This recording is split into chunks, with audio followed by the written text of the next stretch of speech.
আপনাকে ভালোভাবে মনে রাখতে হবে, বৈষম্য বিরোধী আন্দোলন যদি আপনি বৈষম্য সৃষ্টি করেন, তাহলে এদেশে আবারও আন্দোলন শুরু হবে, আবারও এদেশের মানুষ রাস্তায় ঝাঁপিয়ে পড়বে। এর জন্য খুব সতর্ক অনুযায়ী দেশ পরিচালনা করতে হবে।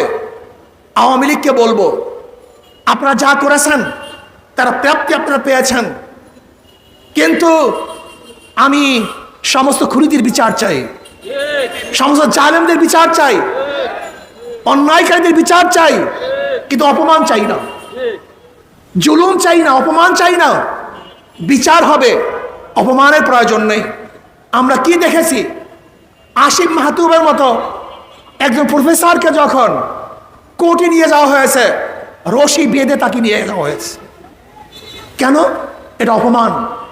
আমরা বিচার চাই, অপমান চাই না। সম্মানিত ব্যক্তিকে সম্মান করতে হবে। যে ব্যক্তি নির্দোষ তাকে নির্দোষ ভাবেই চিহ্নিত করতে হবে। কোন অবস্থাতেই যেন নির্দোষ কোনো ব্যক্তির উপর আক্রমণ না চলে, অত্যাচার না চলে। যদি আমরা সবাই গড়ে সবাইকে অত্যাচার করি, আক্রমণ করি, তাহলে আগের সরকারের মধ্যে আমাদের মধ্যে পার্থক্যটা কোথায়? আমরা বিচার চাই, জুলুম চাই না। আমরা বিচার চাই, কাউকে অপমান চাই না। এক জায়গায় থামতে হবে, এক জায়গায় থামতে হবে। যদি আমরা জুলুম করি, আবার একদিন তারাও জুলুম করবে। আমরা অত্যাচার করব, তারাও একদিন অত্যাচার করবে। আমরা অন্যায় করব, আবারও কি অন্যায় করবে। এক জায়গায় থামতে হবে। আমরা সবাই মিলেমিশে এই দেশটাকে গড়তে হবে, এই দেশটাকে সামনে অগ্রসর করতে হবে।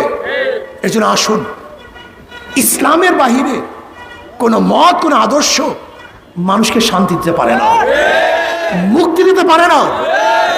আজকে ইসলাম হুকুমাত যদি কায়েম হয়ে যায়, তাহলে সামাজিক ন্যায় বিচার প্রতিষ্ঠিত হবে, সাম্যতা প্রতিষ্ঠিত হবে, মানবিক মর্যাদা ইনশাআল্লাহ প্রতিষ্ঠিত হবে।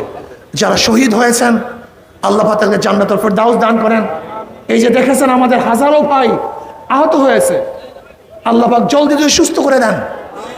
যারা এরকম আহত হয়েছেন, অনেক ভাইরা আহত হয়েছেন, নিহত হয়েছেন, আল্লাহ পাক সবাইকে সুস্থ হওয়ার এবং যারা কবরে চলে গেছেন তাদেরকে জান্নাতের ব্যবস্থা করে দেন।